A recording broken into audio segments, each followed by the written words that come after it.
గౌరవ హైకోర్టులో వాదించినందుకు ఈరోజు స్టే వచ్చింది. తెలంగాణ ప్రజలకు గుర్తుండాలి, ఇదే కుట్ర ఫీ రీయింబర్స్మెంట్లో కూడా జరిగింది. ఆ విషయానికి నేను తర్వాత వస్తాను. సో మరి 8 జీవోలు ప్రమాదంలో ఉన్నాయన్న విషయం రేవంత్ రెడ్డి గారికి తెలియదా? రోజుకు 18 గంటలు నేను రివ్యూ చేస్తున్నాను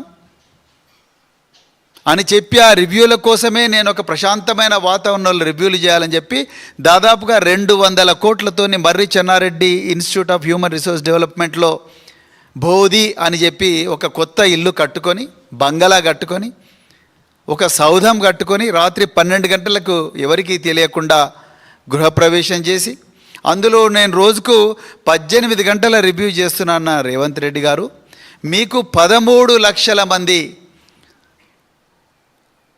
మహిళలు వాళ్లకు ఏ విధంగా అయితే బెనిఫిట్ జరుగుతుందో అది చూసి మీరు కన్ను కుట్టిందా? కేసీఆర్ గారి ఆనవాళ్లను చెరిపేసే కార్యక్రమంలో గురుకులాలను నిర్వీర్యపరిచిండ్రు, మిషన్ భగీరథను నిర్వీర్యపరిచిండ్రు, ఫీ రియంబర్స్మెంట్ స్కీమ్ను నిర్వీర్యపరిచిండ్రు. అదేవిధంగా దాంట్లో భాగంగానే ఇప్పుడు కళ్యాణ లక్ష్మి షాదీ ముబారక్ మీద కూడా మీ కళ్ళు పడ్డాయి. అందుకొరకే ఈ స్కీము పూర్తిగా మళ్ళీ ఈరోజు హైకోర్టులో బ్రేకుల ద్వారా హైకోర్టు బ్రేకులు వేయడంతో ఆగిపోయింది. మరి ప్రభుత్వంలో నా పక్కనే మరి మంత్రిగా పనిచేసిన ఒక నాయకురాలు ఉన్నారు, సత్యవతి రాథోడ్ గారు. నేను ప్రభుత్వంలో అధికారిగా పనిచేశాను. ప్రజలకు తెలవాల్సిన కొన్ని విషయాలు ఈరోజు చెప్పాలనుకుంటున్నాం. మరి 2014 నుంచి 2023 వరకు ఎప్పుడు కూడా దీని మీద, ఈ స్కీమ్ మీద ప్రజా ప్రయోజనాల వ్యాజ్యం పడలేదు, అంటే పబ్లిక్ ఇంట్రెస్ట్ లిటిగేషన్ పడలేదు. సడన్గా ఇప్పుడే దీని మీద పబ్లిక్ ఇంట్రెస్ట్ లిటిగేషన్ ఎందుకు వచ్చింది? రెండవది, ఇదే కళ్యాణ లక్ష్మి షాదీ ముబారక్ మీద 2023లో ఇదే ముఖ్యమంత్రి అప్పుడు ప్రతిపక్ష నేతగా ఉన్నప్పుడు పెద్ద ఎత్తున మరి వాళ్ళ పార్టీ మేనిఫెస్టో రిలీజ్ చేసినప్పుడు మీకు 1,116 రూపాయలు కేసీఆర్ గారు ఇస్తున్న దాంతోపాటు 10 గ్రాములు అంటే 1 తులం బంగారం కూడా ఇస్తాము, మీరు రెడీగా ఉండండి అని చెప్పారు. ఇప్పుడు గ్రామాల్లో ఎక్కడ కళ్యాణ లక్ష్మి చెక్కుల ప్రోగ్రాం ఉన్నా కూడా మహిళలందరూ అడుగుతున్న ప్రశ్న ఒకటే, మాకు ఇస్తా అన్న 10 గ్రాముల బంగారం అంటే తులం బంగారం ఎక్కడ పోయింది అని అడుగుతూ ఉన్నారు. దానికి కాంగ్రెస్ నాయకుల దగ్గర సమాధానం లేదు. ఎక్కడ పడితే అక్కడ ఎగవేస్తున్నారు. ఏమైంది మా తులం బంగారం అని ఎవరైనా సోషల్ మీడియా పోస్టులు పెడితే వాళ్ళు స్టేటస్ పెట్టుకున్నందుకే వాళ్ళను అక్రమంగా కేసులు పెట్టి జైళ్ళలో పంపిస్తున్నారు. సో ఎక్కడ తులం బంగారం ఇవ్వాల్సి వస్తుందో అనన్న భయం ఇలా కాంగ్రెస్ పార్టీకి పట్టుకున్నది. అంటే వాళ్ళకి ఇవ్వాలని మొదటి నుంచి లేదు, ఓట్ల కోసం అబద్ధం చెప్పారు, అలవి కానీ హామీలు ఇచ్చారు. కేసీఆర్ గారు పెట్టిన విప్లవాత్మకమైన స్కీమ్ను కంటిన్యూ చేస్తే అయిపోతుండే. కంటిన్యూ చేయడం కాదు కదా, దానికి ఎక్స్ట్రా మేము 10 గ్రాముల బంగారం కూడా అంటే తులం బంగారం ఇస్తామని చెప్తూనే మళ్ళీ 9 నెలల నుంచి ఈ స్కీము వెరిఫికేషన్ పేరు మీద ఆపేసిండ్రు.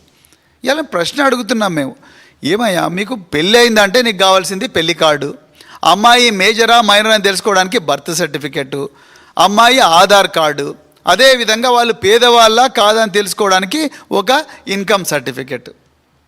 అవి 4 సబ్మిట్ చేసినప్పుడు ఇంకా మళ్ళీ కొత్త వెరిఫికేషన్ ఏముంటుంది?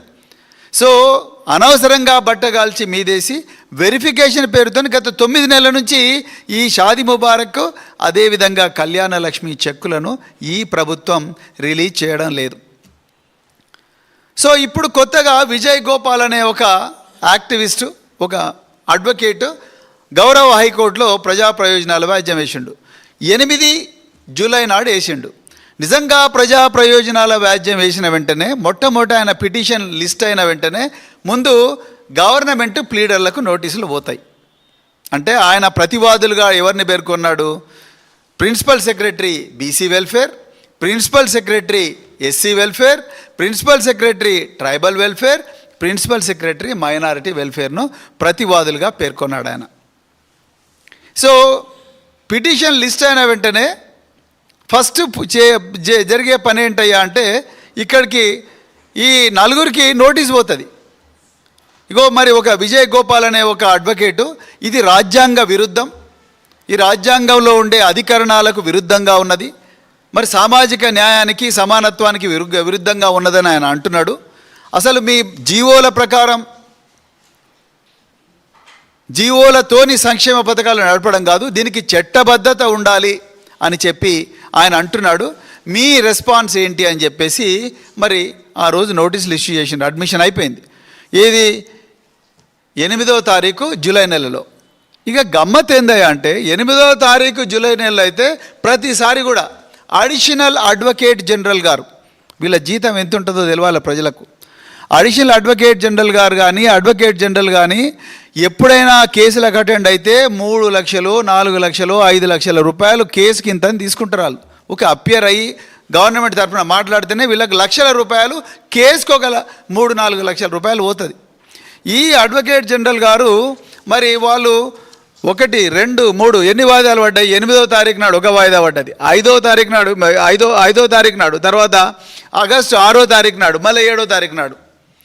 ఇన్ని వాయిదాలు తీసుకున్న తర్వాత కూడా చివరికి గౌరవ న్యాయమూర్తి గారు ఏమన్నారయ్యా అంటే, the learned additional advocate general, the matter was urgent to file counter with respect to the legal sanctions made to such government orders by the next date of hearing since no counter has been filed till date the impugned government orders.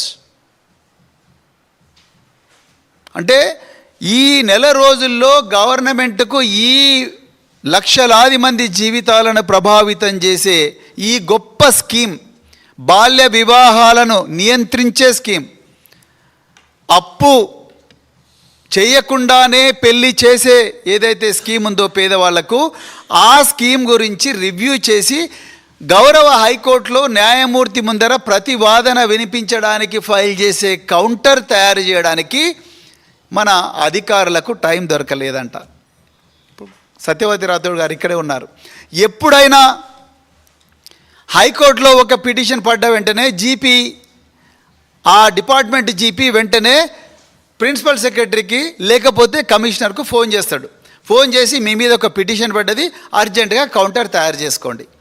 So వెంటనే సంక్షేమ భవన్లో మేమందరం కూర్చొని అసలు వాళ్ళు రాజ్యాంగబద్ధంగా ఏం పాయింట్లు లేవనెత్తినరు, ఇది ఎందుకు రాజ్యాంగబద్ధము, వాళ్ళు చెప్పింది రాజ్యాంగబద్ధం ఎందుకు కాదు అని చెప్పి మేము కౌంటర్ తయారు చేసి పారా వైజ్ రిమార్క్స్ అన్ని కూడా మొత్తం కూడా తయారు చేసుకొని ప్రిన్సిపల్ సెక్రటరియట్లో కూర్చుంటాడు, ఆయన దగ్గరికి పోయి ఆ విషయాన్ని గౌరవ మంత్రి గారి ముందు ఒకసారి డిస్కస్ చేసి, దాని తర్వాత అవసరం అనుకుంటే లా సెక్రటరీ దగ్గరికి ఫైల్ సర్క్యులేషన్ చేపించి అక్కడి నుంచి దాన్ని ఒక కౌంటర్గా తయారు చేసి ఆ అఫిడవిట్ మీద ప్రిన్సిపల్ సెక్రటరీ సంతకం చేస్తాడు, లేకపోతే కమిషనర్ సంతకం చేస్తాడు.